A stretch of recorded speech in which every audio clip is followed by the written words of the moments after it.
أعوذ بالله من الشيطان الرجيم.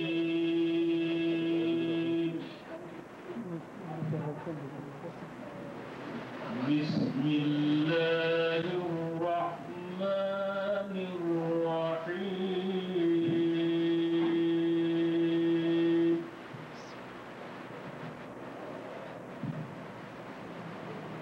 يا أيها الإنسان ما غرك بربك الكريم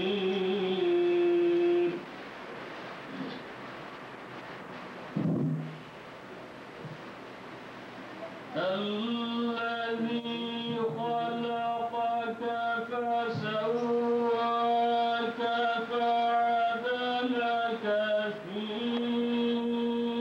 أي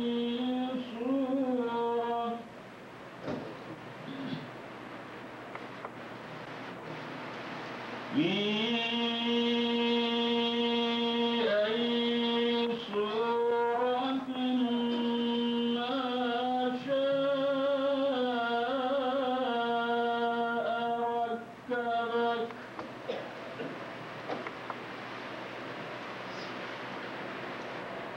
كلا بل تكذبون بالدين وإن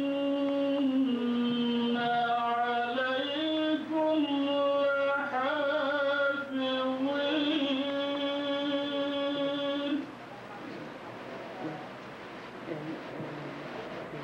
كراما كاتبين يعلمون ما تفعلون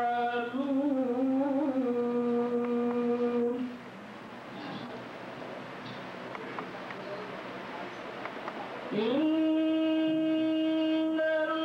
الأبرار لفي نعيم وإن الفجار لفي جحيم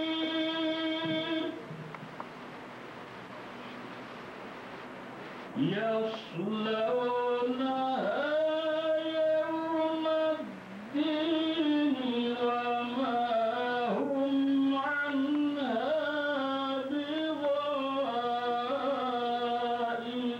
بغائبين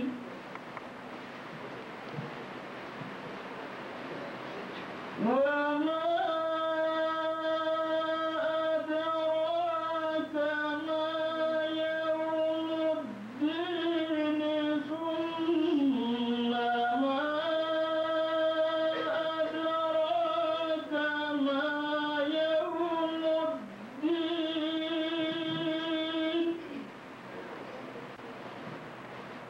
يوم لا تملك نفس لنفس شيئا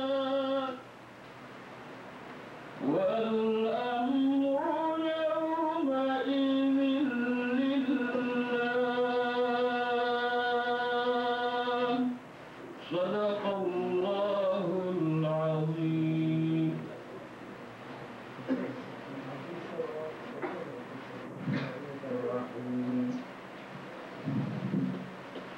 لقد جاءكم رسول من أنفسكم عزيز عليه ما عنتم حريص عليكم بالمؤمنين رؤوف رحيم.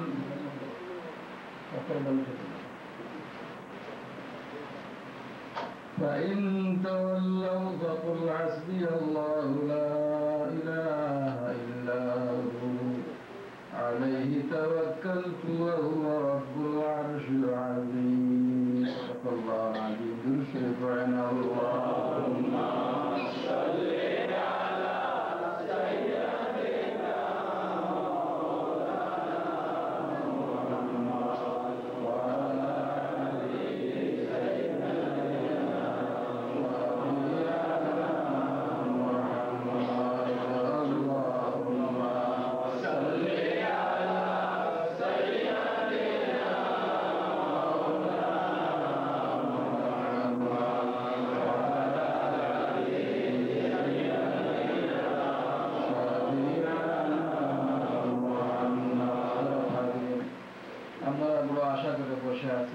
শুনবেন, অনেকে আছেন যারা অপেক্ষা আছে আমি ওয়াজ করবো শুনবেন, আজকে আমি ওয়াজ করবো।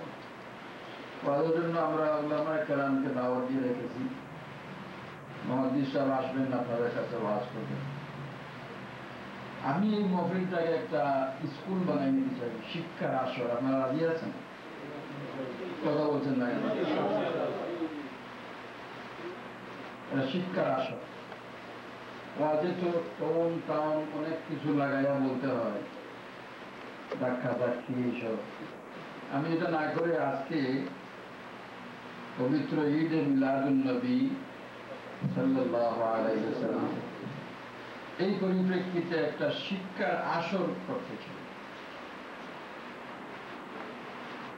আপনারা অনেকেই শুনেছেন, বারবার হয়তো আপনারা শুনেছেন যে মিলাদ শরীফ কোরআন শরীফে নাই। শুনেন নাই? অনেকেই বলে আপনারা তো সব মিলাদে বিশ্বাসী, এজন্য তো এখানে আসছেন আপনারা। কিন্তু জবাব দেওয়ার প্রশ্নে আপনারা কিছু অসুবিধায় আছেন। আপনাদেরকে বলা হয় মিলাদ শরীফ কোরআন শরীফে নাই। আমি এটা সত্য বলছি না মিথ্যা? তাহলে এটাকে শিক্ষার আসর বানানো যাক, কি মিলাদ শরীফ কোরআন শরীফে আছে কিনা।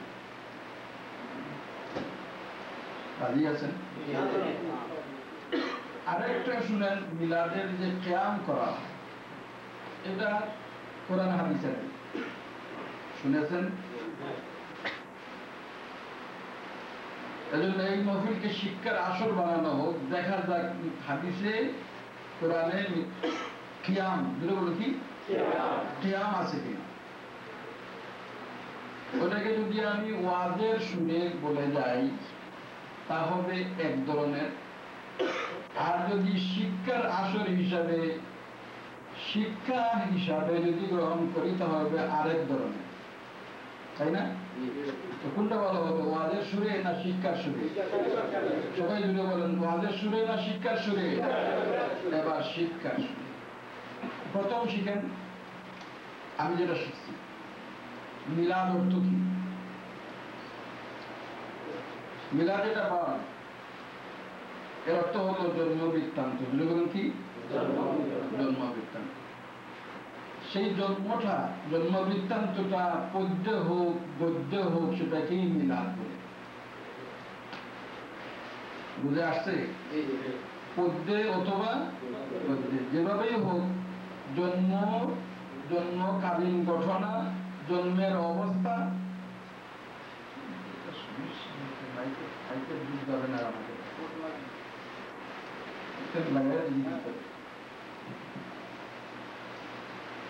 জন্ম, জন্মের অবস্থা আলোচনার নাম হলো যদি বলেন জন্ম এবং জন্মের অবস্থা আলোচনার নাম হলো। কোরআন শরীফে আছে কিনা সংক্ষেপে যাই, যেহেতু মুহাদ্দিস সাহেব এসে যাবেন, ওয়াজ শুরু হয়ে যাবে। কোরআন শরীফে যদি জন্ম বৃত্তান্ত আলোচনা হয়ে থাকে তাহলে মিলাদ জায়েজ হবে। যদি জন্ম বৃত্তান্ত বর্ণিত থাকে তাহলে মিলাদ জায়েজ হবে। আর যদি জন্ম বৃত্তান্ত কোরআনে বর্ণিত থাকে না তাহলে না জায়েজ হবে। এটাই ভাইচার, ভাই কথা। জন্মটা যে কোনো একজনের কথাই হোক, যে কোনো একজনের, তার জন্মের আলোচনা, তার জন্মকালের আলোচনাটা হবে ওই ব্যক্তির জন্মিলা নাকি। যেমন ঈসা আলাইহিস সালাম কে বলতে এখানে ঈসা আলাইহিস সালাম, ধরুন ঈসা আলাইহিস সালাম, ঈসা আলাইহিস সালাম একজন মানুষ, ধরে বলেন কি, কিন্তু ধরে বলেন কি নবী। নবীর কথা বাদ দিয়ে মানুষের কথা দিলে, মানুষের জন্ম বৃত্তান্ত আলোচনা কোরআন শরীফে আছে কিনা? সবাই তো বলছেন আছে। একটু আগে আমরা ডিসিশন নিয়েছি জন্ম বৃত্তান্ত যদি কোরআনে থাকে তাহলে হবে জায়েজ, আর যদি না থাকে হবে এজ এ হোল মানুষের জন্ম বৃত্তান্ত কোরআন শরীফে আলোচনা আছে কিনা? তাহলে তো জায়েজ হয়ে গেছে। আলহামদুলিল্লাহ, আপনাদেরকে আর ওয়াজ করা লাগছে। জায়েজ হয়ে গেছে। মানুষের জন্ম বৃত্তান্ত আল্লাহ আলোচনা করেছে, কোরআন শরীফে আছে। আল্লাহ ডাক্তার দিয়ে বলতেছেন, হাল্লা তাআলাল ইনসানি হিনুম মিনাদ দারি লাম ইয়াকুন শাইআম মাযকুরা ইন্না খালাকনাল ইনসানা মিন নুতফাতিন আমশাজিন নাবতালিহি ফাজআলনাহু সামিআন বাসীরা। কোরআন শরীফ না এগুলো? সূরা তাহা